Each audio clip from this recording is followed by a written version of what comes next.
In this week's Design to Move, we're going to be targeting the teres major muscle. This is a muscle that partially is responsible for the internal rotation and adduction of your arm.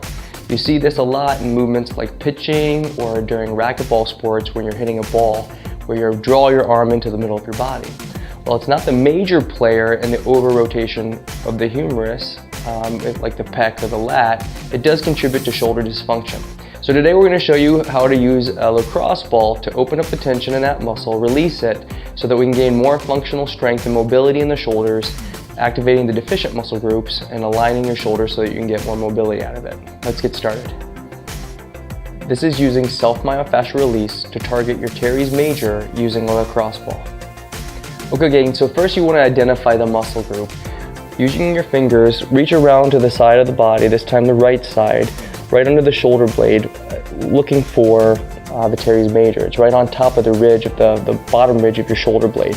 Using the ball, pin it underneath or on top of that muscle, and you're going to brace it into the wall, leaning your body weight into it and not flat against the wall, but just at an angle. I'm drawing my arm across the body to create more tension so you can feel it, and then we're going to get started. Start by rolling out the area and pausing on the first tender spot you come across. Once you've isolated the area for about 20 to 30 seconds, lift the arm to about the shoulder height and slowly bring it towards the middle of the body. This is called a horizontal adduction. Repeat this several times, slowly increasing the distance each time. Make sure to breathe out as you stretch the arm across. Tight teres major muscles lead to internally rotated shoulders, impacting and altering the correct horizontal and elevation movement of the upper arm. That's why it's important to release these muscles.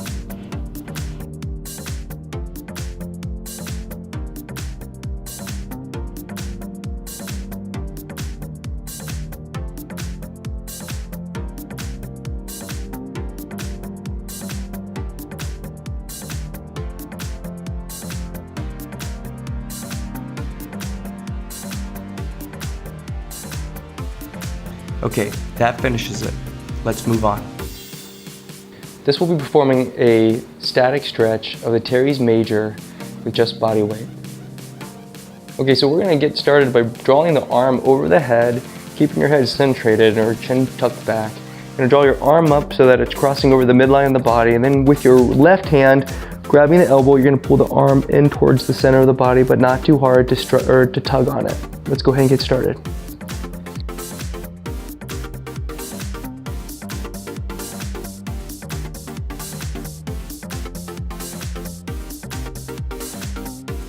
The teres major attaches the front of your arm, crosses under your shoulder, and reattaches to the lower portion of your shoulder blade.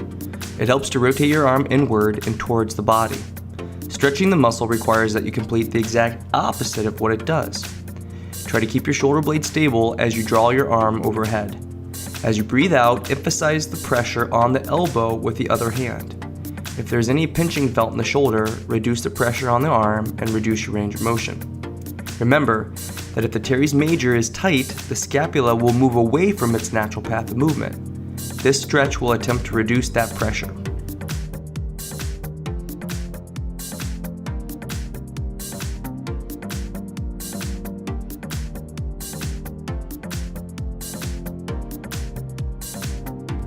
Okay, great. Next movement. This is a banded external rotation of the humerus, targeting the infraspinatus, supraspinatus, teres minor, and subscapularis using an exercise band. Alright guys, so we're going to use an exercise band to work the external rotators of the arms. This is going to oppose the internal rotators or the teres major that we just lengthened. So pulling your elbows into the ribs, retracting your shoulders down and back, with your palms facing at a diagonal, you're just going to rotate your arms externally, subtly behind you, locking those elbows into the rib. Let's get started.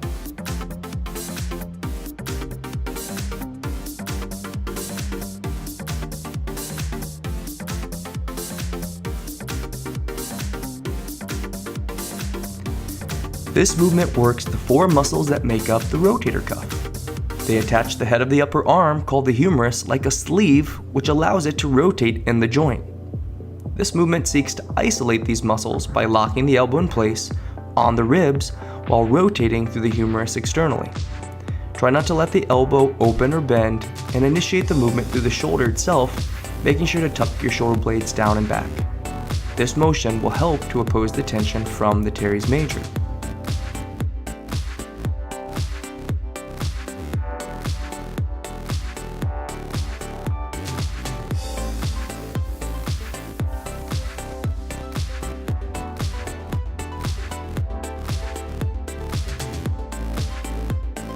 Nicely done. Let's move forward. This is a single arm, left-sided cobra using a stability ball. Alright guys, so we're going to be performing a single arm stability ball cobra. You don't need the ball necessarily if you don't have the equipment. You can lay prone on the ground. In a kneeling position, place the ball so that the apex of the ball is right underneath your rib line. Keep your chin tucked. Brace your body weight into the ball with your feet shoulder width apart. Keep your right arm retracted and slowly draw your arm back so that you initiate the movement through the scapula, letting it roll to the middle of the body, and slowly let it drop down as your arm internally rotates. Let's begin.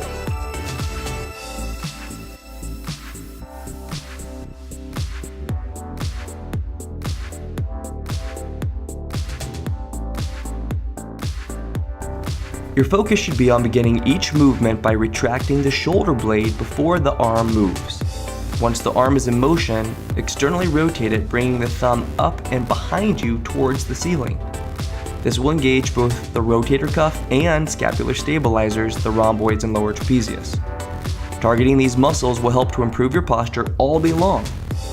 Lengthening the opposing restrictive muscles is only one side of the coin, so including the strengthening component will make sure that you continually sustain the right posture.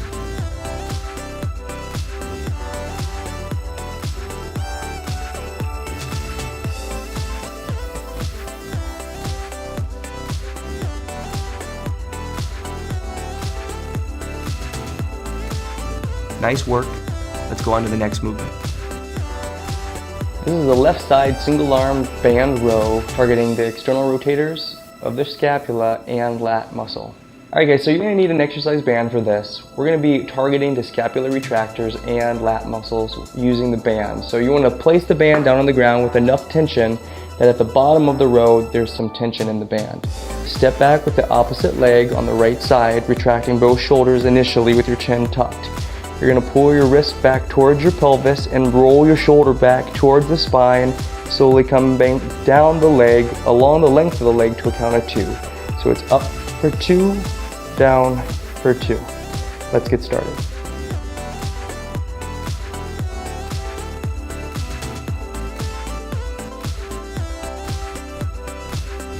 All the aforementioned cues regarding the stability of your shoulder blade along with the rotation of the humerus still apply as you put this into action with this movement.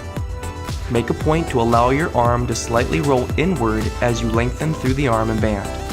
This is called pronation. As you pull the band back, do the opposite of this, supinating the arm as you pull the arm to the side of the rib cage. Often individuals will bend the elbow excessively, bringing the palm closer into the chest and the hip. This will show up as a shrugging in the shoulder.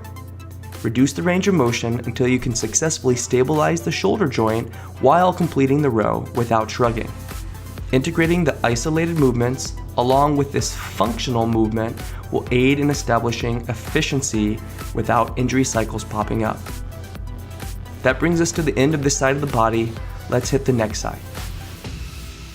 For this movement, you'll be using self-myofascial release on the left side of your body using a lacrosse ball. Okay, so to get back into the position, we're going to be doing the opposite side of the body this time with the lacrosse ball. Place it first by finding the teres, so again, right on the bottom ridge of that shoulder blade, right underneath your armpit. Put the ball right there and then just jam it into the wall, between the wall and the teres, and I'm going to pull the arm across the torso. And let's get into it. You've got about 60 seconds.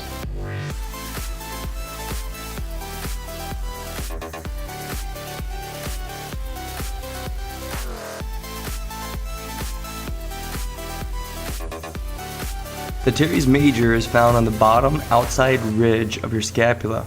It should be just under your rotator cuff and just lower than your armpit. Lean into the area and keep the pressure consistent. Adding the horizontal arm movement will increase the range of motion in the muscle as well as stretch the posterior capsule of the shoulder and the lat muscle. By releasing these muscles, you'll feel a natural pressure release around the shoulder and neck.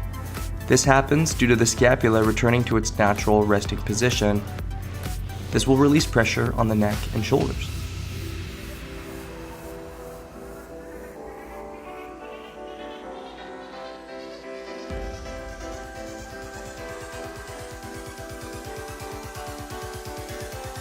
One more deep breath, and we're going to move on. Now we'll perform a static stretch on your teres major on your left arm using just body weight. Okay, start in a neutral position with your feet shoulder width apart, keeping your head tucked back. Now we're going to lift the left arm, bending the elbow behind the head, and then with your right hand, you're going to grasp your left elbow and then pull it towards the midline of the body. Make sure not to pull too hard because we don't want to really damage the muscles around the joint, so a slight pull will do. Let's get started.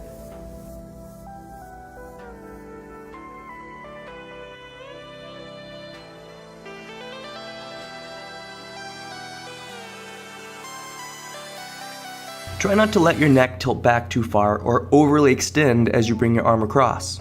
Tuck your chin down subtly to reduce the tension in the back neck muscles.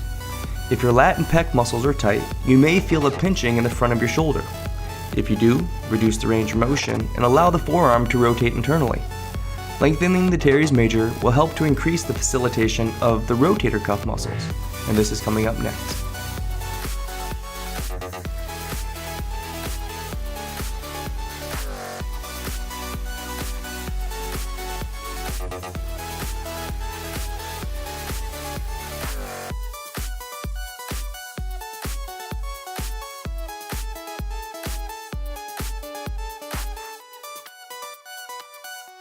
Okay, good. Let's go on to strengthening. So this is an banded external shoulder rotation using an exercise band, targeting the supraspinatus, infraspinatus, teres minor, and subscapularis. Okay, so we're going to get into the same position as we did the first time. We're going to be working both the right and left, but again, we're going to be doubling up this time on both of those external rotators of the shoulders.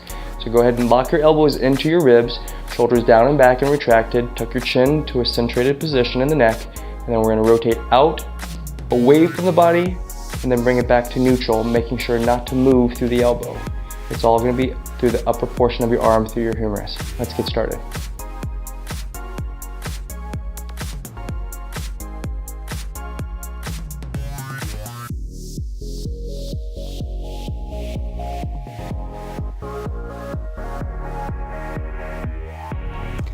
Don't let your form break down by allowing your shoulders to shrug or rotate forward. You may also see alignment breaks in the neck and through the elbow. If your shoulders shrug or your elbows start to move off the rib cage, this is indicative of that form break. If any of these are seen, reduce the tension in the band. Weak rotator cuff muscles can lead to compensations in the elbow due to the lack of stability in the arm. Tennis elbow and golf elbow are examples of muscular distortions that occur with adaptively weakened rotator cuffs.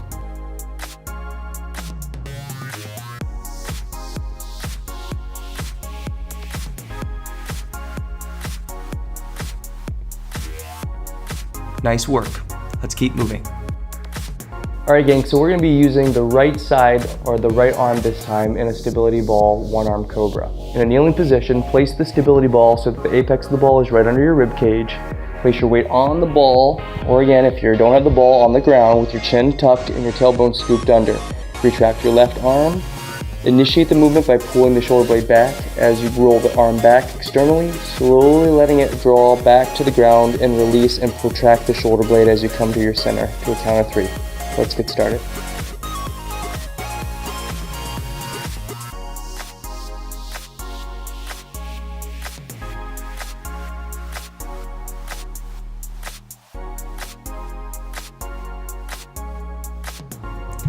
If the internal rotators of your arm, like your pec, lat, or teres major, become overly tight, you may have a tendency to shrug your shoulder upwards at the beginning or top of this movement.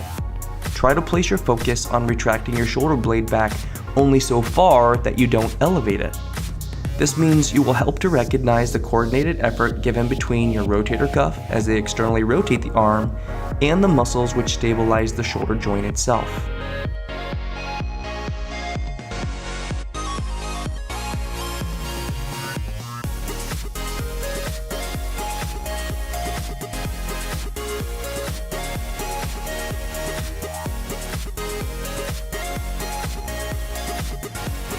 This brings us to the end of this segment. Single arm band row, targeting the external rotators and lat muscles of the right arm using a band. Alright guys, we're going to be using the right side this time. We're focusing on the right side. Place the band under your right foot so that there's enough tension on the band at the bottom of the movement. Keeping your back straight and your chin tucked. Let your arm internally rotate at the bottom. Pull the shoulder blade back towards the spine and then externally rotate at the arm so that the fingers rotate out, tracing the leg and then back to your beginning position. Let's begin.